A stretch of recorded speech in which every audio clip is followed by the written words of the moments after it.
अस्सलाम वालेकुम नाज़रीन, जियो पार्लियामेंट के साथ मैं हूं अरशद वहीद चौधरी। पाकिस्तान डेमोक्रेटिक मूवमेंट के प्लेटफॉर्म से अपोजिशन ने गुजरांवाला में जलसा किया और उसके बाद कराची में पावर शो किया, जिसके बाद आज तीसरा पावर शो कोयटा के अयूब स्टेडियम में होने जा रहा है। क्या अपोजिशन इन जलसों के जरिए हुकूमत को दबाव में लाने में कामयाब हो जाएगी और हुकूमत की हिकमत अमली क्या होगी, इसी हवाले से आज हम बात करेंगे। हमारे साथ स्टूडियो में मौजूद हैं बाप पार्टी के सेनेटर जनाब अनवारुल हक काकड़ साहब, जबकि मुस्लिम लीग नून के सेनेटर गौस मोहम्मद न्याजी हमारे साथ हैं और जमीयत उलमाए पाकिस्तान के सेक्रेटरी जनरल शाह उवैस नूरानी भी हमारा साथ देंगे। गुफ्तगू शुरू करते हैं। शाह उवैस नूरानी साहब, आपने कराची में भी शिरकत की जलसे में और उससे पहले गुजरांवाला में भी शिरकत की, और आज जो कोयटा में पावर शो होने जा रहा है, तो क्या देख रहे हैं, क्या अपोजिशन आज अयूब स्टेडियम को भी भर पाएगी? बिस्मिल्लाहिर्रहमानिर्रहीम। शुक्रिया अरशद चौधरी साहब। बिल्कुल इंशाअल्लाह ताला जिस तरह गुजरांवाला में चार्ज अप क्राउड था और अवाम उन्नास का जंबे गफीर था, इसी तरह कराची के अंदर भी आपने देखा बाग जिना फुल था, बाहर भी लोग थे, अंदर भी लोग थे। और अयूब स्टेडियम भी इंशाअल्लाह, इससे पहले मुत्तहिदा मजलिस अमल की जब मिलियन मार्च हुई थी तो आज़ादी मार्च का जो इख्तिताम हुआ था वो कोयटा से ही हुआ था। उससे पहले मुत्तहिदा मजलिस अमल वहाँ पर अयूब स्टेडियम भर चुकी है कई बार, और इंशाअल्लाह ताला ये तो 11 जमातें हैं। इंशाअल्लाह ताला इसमें भरपूर तरीके से आप अवाम उन्नास का जमे गफीर देखेंगे और लोग जोग दर जोग इंशाअल्लाह ताला इस अयूब स्टेडियम में तशरीफ लाएंगे। और लेकिन नूरानी साहब, आपके ये जो 11 जमातें हैं, इनमें जो अवामी नेशनल पार्टी है जिसका हिस्सा है पीडीएम का, वो वहाँ पे बलोचिस्तान हुकूमत का भी हिस्सा है, तो क्या आज के जलसे में वो किस तरह शरीक होगी और किस तरह हुकूमत मुखालफत में वो सामने आएगी अगर वो बलोचिस्तान हुकूमत का भी साथ हिस्सा है? अवामी नेशनल पार्टी इंशाअल्लाह ताला आप देखिएगा इसमें ज़रूर जलसे में हिस्सा लेगी।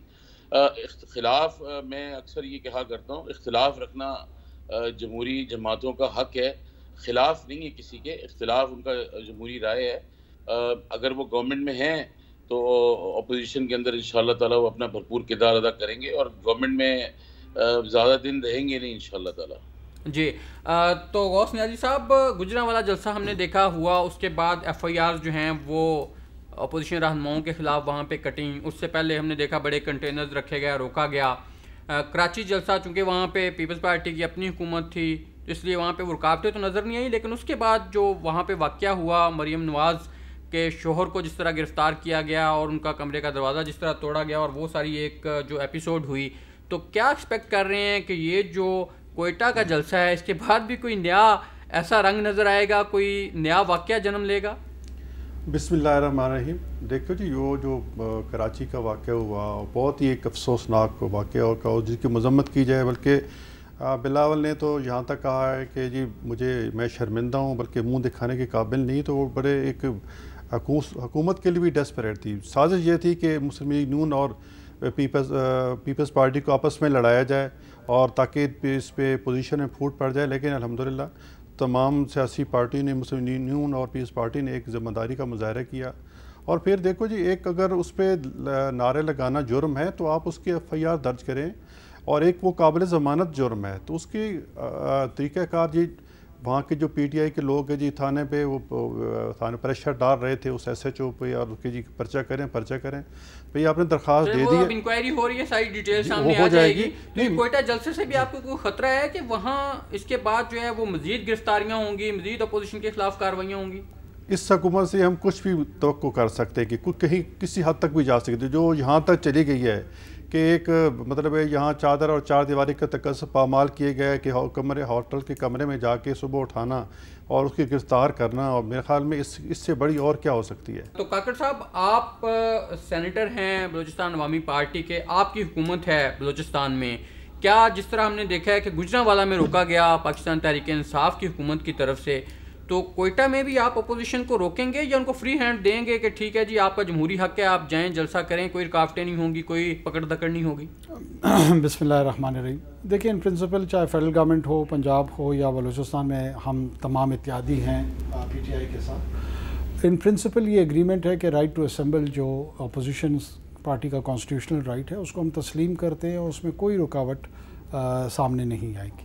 बलूचिस्तान के हवाले से ख़ुसूसी तौर पे मैं ये तस्करा करता चलूँ, और माड़ा में अभी हमारी अफवाज के फोर्सेस के लोग शहीद हुए, OGDCL का एक काफ़िला था उस पर हमला हुआ, उससे पहले फ्रंटियर कोर के जवान शहीद हुए हैं। तवातुर के साथ टेररिज्म जो है ना वो वहाँ पे एक मेनेस के तौर पे, एक थ्रेट के तौर पे मौजूद है।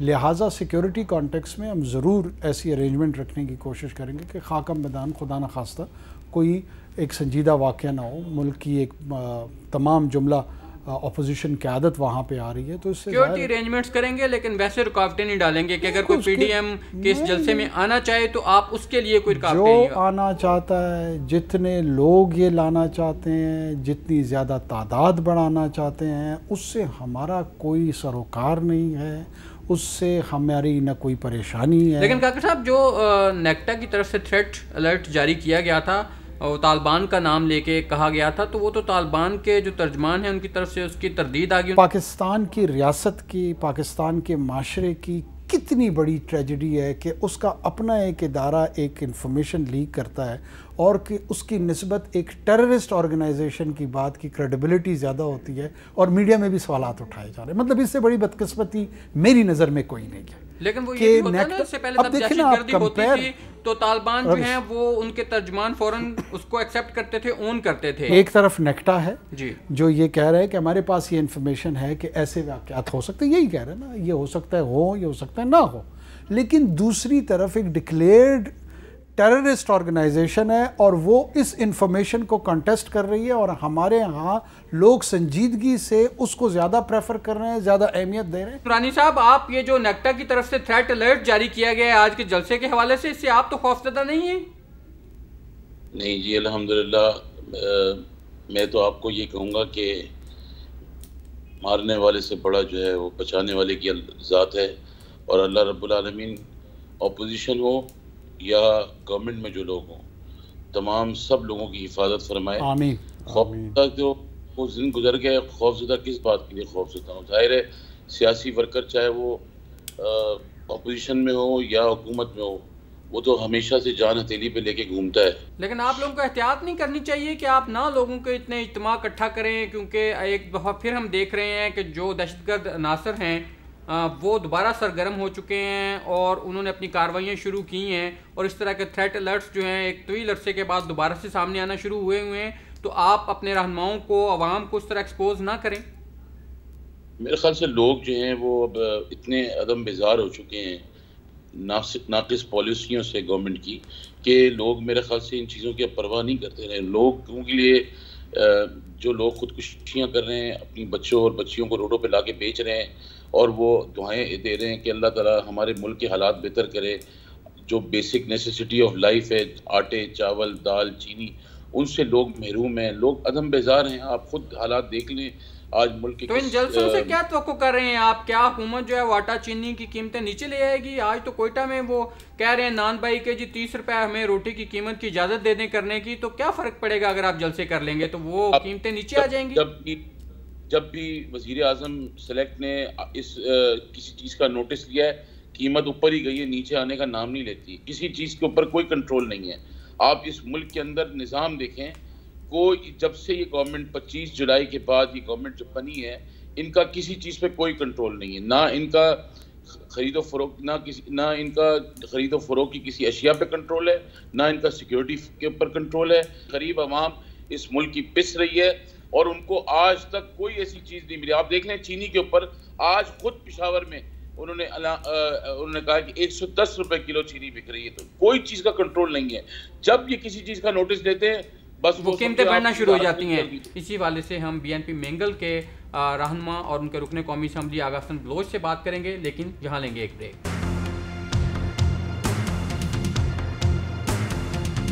वेलकम बैक नाजरीन। अब हमारे साथ मौजूद हैं प्रोग्राम में BNP मेंगल के रुकने कौमी असम्बली जनाब आगा हसन बलोच साहब। बलोच साहब, क्या तैयारियां हैं आपकी आज के जलसे की और क्या तवक्कुआत वाबस्ता किए हुए हैं आप? क्या आप अवाम को निकालने में कामयाब हो जाएंगे? सियासी कारकुनान के अलावा अवाम भी आज के जलसे में शरीक होगी?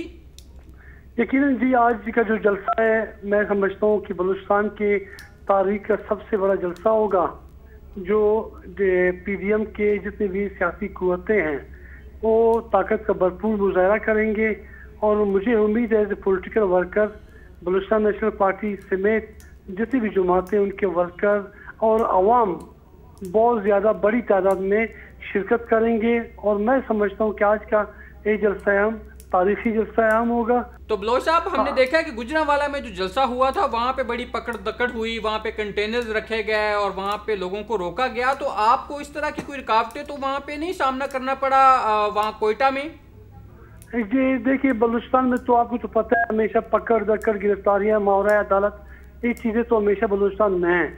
लेकिन हमारे वर्कर, बलूचिस्तान की अवाम जो आज महंगाई से कमर तोड़, जो महंगाई है, बेरोजगारी है, गुर्बत है और मावरा आइन, जितने भी इक़दाम किए जाते हैं, क्योंकि आज से जो जलसा होगा वो जमहूरी इदारों के लिए, जमहूरियत के लिए, आइन की बालादस्ती के लिए, पार्लियामेंट के मुस्तकिम होने के हवाले से या आपके जितने भी साफ़ी हजरात के हवाले से, जो आपके TV चैनल के जो हमारे मीर शकीबुर रहमान साहब को जो गिरफ्तार किया गया, यकीनन उसके हवाले से भी आज बलूचिस्तान के अवाम भरपूर कोयटे के जलसे में, PDM के जलसे में शिरकत करेंगे और तासुर देंगे कि अवाम और बलूचिस्तान के जितने भी पॉलिटिकल वर्कर हैं वो आज बाशऊर हैं और वो समझते हैं कि मौजूदा हुकूमत जो 2-2.5 साल गुजर चुके हैं, 2.5 सालों में अवाम को कोई रिलीफ नहीं मिला। न्याज़ साहब, बात करें ये जमहूरी हुकूक की और जमहूरियत की और पार्लियामान की,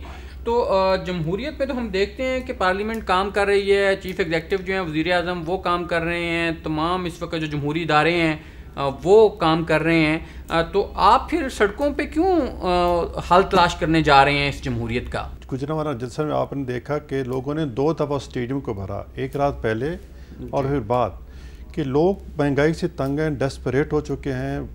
आटा चीनी जो आम रोज़मर्रा की चीज़ इतनी लोगों की पहुँच से दूर होते जा रही हैं और फिर लॉ एंड ऑर्डर की सिचुएशन देखें उस पर, और लोगों में बड़ी एक मायूसी की कैफियत है और वो कहते हैं कि किस तरह इस हुकूमत से निजात मिले। दूसरा हमारा ये है कि पार्लियामेंट जो है के मौजूद तो है, लेकिन पार्लियामेंट को जिस तरह फंक्शन करना चाहिए वैसे फंक्शन नहीं कर पा रही। आखिर कोई वजूहात तो हैं, तो हम चाहते हैं कि पार्लियामेंट की बालादस्ती हो, आइन की बालादस्ती हो, पाकिस्तान का जो आइन है, जिस इदारे का जो रोल है वो रोल अदा करे, बजाय इसके कि एक दूसरे में। लेकिन ये जो महंगाई की बात कर रहे हैं न्याज़ साहब, तो ये आपके सड़कों पे जलसे जुलूसों से, इस तरह के एहतजाज से ये अशिया की कीमतें कैसे कम हो जाएंगी? आपके ज़हन में क्या फार्मूला क्या है कि आप इन जलसों के ज़रिए क्या हुकूमत पे दबाव बढ़ाना चाहते हैं कि वो कीमतें कम करे, या आप हुकूमत से निजात दिलाना चाह रहे हैं? देखो, हमारा अल्टीमेट हमने जो 2-2.5 साल इनको दिए कि कुछ बेहतर करेंगे, कि चलो ये जिस तरीके से भी आए इनको काम करने दिया जाए, लेकिन 2.5 साल में हमने इनकी गवर्नेंस को देखा, इनके लोग परसेप्शन को देखा, इनके काम करने के तरीके को देखा। लोगों के मसाइल दिन ब दिन बढ़ रहे हैं, बेरोज़गारी बढ़ रही, जो उन्होंने वादे किए थे उनमें से एक भी पूरा नहीं हुआ, सिवाय ये गाली गलौज के, अपोजिशन को दीवार से लगाने के और नैब के केसेस बनाने के, और कोई काम नहीं किया। तो उसके इससे लोगों के मसाइल हल नहीं होते। 2 साल हमने खामोशी इख्तियार की, इससे के बावजूद कि हमारे साथ ज़्यादती होती रही, हम पे केस बनाया गया और हुकूमत और नैब के गढ़ चोर सामने आया, हम तो खामोश रहे कि चलो ये कुछ डिलीवर कर आवाम के मसाइल हैं। तो अब आप बाई हुक और बाई क्रुक जो है वो इस हुकूमत को गिराना चाहते हैं? गिराना हम चाहते हैं कि गिराना वो एक जमहूरी तरीका है कि हुकूमत खुद देख ले कि लोग सड़कों पर आ गए हैं, लोग मसाइल हल नहीं किए, आप मेहरबानी करके खुद चले जाएं। लेकिन वो उन्हें तो कहते हैं जी, क्यों काकड़ साहब, वज़ीर आज़म साहब तो कहते हैं आपके कि जी मुझे कोई फ़र्क नहीं पड़ता, ये चाहे जलसे करें, चाहे एहतजाज करें, चाहे जो मर्ज़ी करें। तो आप नहीं समझते कि वाकई अवाम के जो मसाइल हैं वो हुकूमत को उन तरफ तवज्जो देनी चाहिए? 2 साल बहुत अरसा होता है किसी हुकूमत को अपने पाँव जमाने के लिए। नहीं, यकीनन हुकूमत का ये मैंडेट है, हुकूमत का ये काम है प्राइमरली गवर्न करना और गवर्नेंस को बेहतर करना। इन्फ्लेशन, महंगाई के हवाले से कोई दो राय नहीं है कि वो मौजूद है और आम आदमी उससे बहुत शदीद मुतासर है। अगर कोई इससे इनकार करेगा वो ख़ुद को धोखा देने के मुतरादिफ है। लेकिन क्या, जैसे आपने भी इशारतन कहा, महंगाई का ख़ात्मा हदफ है या हुकूमत का ख़ात्मा हदफ है? अगर महंगाई का ख़ात्मा हदफ है तो हुकूमत ये इंतराक भी रखती है और मुझे पूरा यकीन है कि आने वाले 2 से 3 माह के अंदर अशियाए खुर्द नोश, ख़ास तौर पे चीनी, आटा, दालें, इनकी कीमतें कदरे कम होने जा रही हैं और ये इसके लिए बाकायदा प्लान मौजूद है। लेकिन काकर साहब, अभी जो कंपटीशन कमीशन ऑफ पाकिस्तान की वो आई है रिपोर्ट, उसके मुताबिक तो उसमें कहा गया है बड़ा कि पूरा एक कार्टलाइजेशन हुई है और उसने चीनी की कीमतें बढ़ाई और 70 अरब रुपए का मुनाफा उन्होंने कमाया है। तो वो वही लोग हैं जो हुकूमत का हिस्सा थे, कल तक खान साहब के राइट हैंड थे। यानी आप ये कार्टलाइजेशन 70 साल से इस मुल्क में ये अशराफिया मौजूद है और कोई ऐसी हुकूमत थी जिन्होंने इनको कटहरे में खड़ा किया और कहा हो कि दे आर रिस्पॉन्सिबल और इन्होंने महंगाई से फ़ायदा उठाया। पहली मरतबा अगर ये हो रहा है, ये आगे बढ़ेगा। लेकिन उसका फायदा तो कोई नहीं हुआ, ना चीनी की कीमतें कम हुई हैं, ना वो लोग पकड़े गए हैं। मेरे अर्ज करें ना, मतलब आप पहले लम्हे पे जो है ना आपने उसका खात्मा कर दिया। पहले लम्हे पे वो आइडेंटिफाई हुए हैं, पहले मरहले में वो आइडेंटिफाई हुए हैं, उनकी निशानदेही हुई है। दूसरे मरहले में जिनकी निशानदेही हुई वो कटहरे में भी होंगे। पहले तो कोई निशानदेही करने को तैयार नहीं था। देखिए इन दोनों सियासी जमातों के शुगर मिल्स में 90% स्टेक होल्डर जो है ना वो PMLN की और PPP की लीडरशिप है। अगर कोई इससे इनकार करता है तो मुझे पता है। और जाहिर है इनमें ये as a major stakeholder है इन एसोसिएशन की सतह पर, ये इनके बेनिफिशरीज भी हैं। ऐसा नहीं है कि ये इनके बेनिफिशरीज नहीं है कि इनके सबसे बड़े बेनिफिशरी जो हैं वो जहांगीर तरीन साहब, उनको तो आपने NRO दिया और उबैर चले गए। किसी ने इनको NRO नहीं दिया। दुनिया जानती है कि उनके और प्राइम मिनिस्टर साहब के बीच में शदीद इख्तिलाफात हैं और उन इख्तिलाफात की बुनियाद पे उससे पहले वो निकल गए हैं और अभी रिपोर्ट आई है। हो सकता है अब जो भी कानून की कार्रवाई होगी वो भी होगी उनके खिलाफ। आगा बलोच साहब, साबिक वज़ीर-ए-आज़म नवाज शरीफ साहब जो हैं वो भी खिताब करेंगे इस कोयटा जलसे से, और बिलावल भुट्टो साहब भी वीडियो लिंक के जरिए खिताब करेंगे अगर वो ना पहुंच सके। तो वहाँ पे जो वज़ीर दाखिला हैं आपके सूबाई मीर ज़िया लांगो साहब, उन्होंने तो बड़ा बरमला कहा है कि अगर इदारों के खिलाफ बात की गई तो वो फिर ये इजाज़त नहीं देंगे। तो क्या आपको कोई खदशा है ऐसा, या कोई ऐसे अरेंजमेंट्स किए गए हैं कि वहाँ पे इदारों के खिलाफ बात ना हो? देखिए जी, अलजुमात के अपना पॉलिटिकल पॉइंट ऑफ व्यू है। तो एक जमहूरी मुल्क है, जमहूरियत है, और हम समझते हैं क्या किसी को बोलने का, राय देने का, स्पीच करने का हक की इख्तियार हासिल है। ठीक है, अगर जो गद्दारी के हवाले से जो आजकल सब्सिडी दी जा रही है, मैं समझता हूँ कि ये वो लोग हैं जी जो 3 दफ़ा प्राइम मिनिस्टर बन चुके हैं। ठीक है, और अब भी पाकिस्तान में तहरीक इंसाफ के बाद दूसरी जो बड़ी मैंडेट है वो मियाँ साहब के साथ है, मियाँ नवाज शरीफ साहब के साथ है। और इसी तरीके से पंजाब असेंबली में भी, और इतने जमहूरी लोग हैं। जब आप अंदाज़ा लगाते हैं कि आजकल कोई पॉलिटिकल हवाले से अपने पॉइंट ऑफ व्यू बयान करते हैं तो कहते हैं कि जी आप गद्दार हैं। तो यकीनन आज जो मियाँ साहब खिताब करेंगे या बिलावल भुट्टो साहब खिताब करेंगे, मैं समझता हूँ कि वो पॉलिटिकल लोग हैं, इस मुल्क के लोग हैं, वो मुख्तलिफ ओहदों पे रहे हैं, ज़िम्मेदार अशखास रहे हैं, उन्हें भी अपने इदारों का, उनकी इज्जत भी उन्हें भी मुकद्दस है, उनके सामने भी वो भी इनके एहतराम करते हैं। तो कोई ऐसा मसला नहीं है। ये तो गवर्नमेंट, तो आपको तो खदशा नहीं है कोई आगा बलोच साहब के इस जलसे के बाद आपके खिलाफ भी कोई FIR दर्ज होंगी, आप के जो रहनुमा है उनकी भी कोई पकड़ दकड़ होगी जिस तरह गुजरांवाला जलसे के बाद हुआ है? मैं तो समझता हूँ कि आज पंजाब और सिंध के लीडरान के खिलाफ जो मुकदमा दर्ज हो रहे हैं, हमारे तो अकाबरीन के खिलाफ आज से नहीं बल्कि 1973 से मुकदमा दर्ज हो रहे हैं। ये जो कोयटा जलसा है इससे क्या तब्दीली आप ला सकेंगे? जी देखिए, इससे एक तब्दीली जरूर आएगी कि आज अवाम की अक्सरियत मौजूदा हुकूमत से बिल्कुल तंग आ चुके हैं। आज बेरोजगारी का दौरा है, माशी लोग तंगदस्ती के शिकार हो चुके हैं।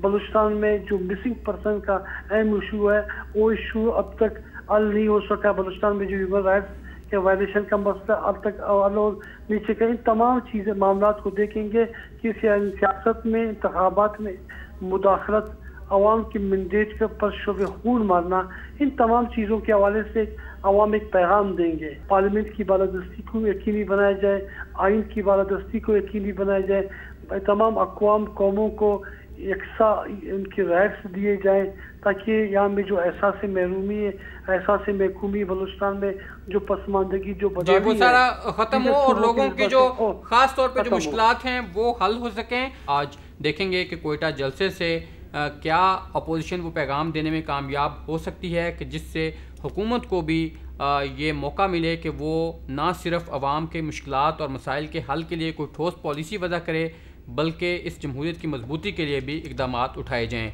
जियो पार्लियामेंट से अरशद वहीद चौधरी को प्रोडक्शन टीम शबीर डार और रिजवान शाह के साथ इजाज़त दीजिए। अल्लाह हाफिज़।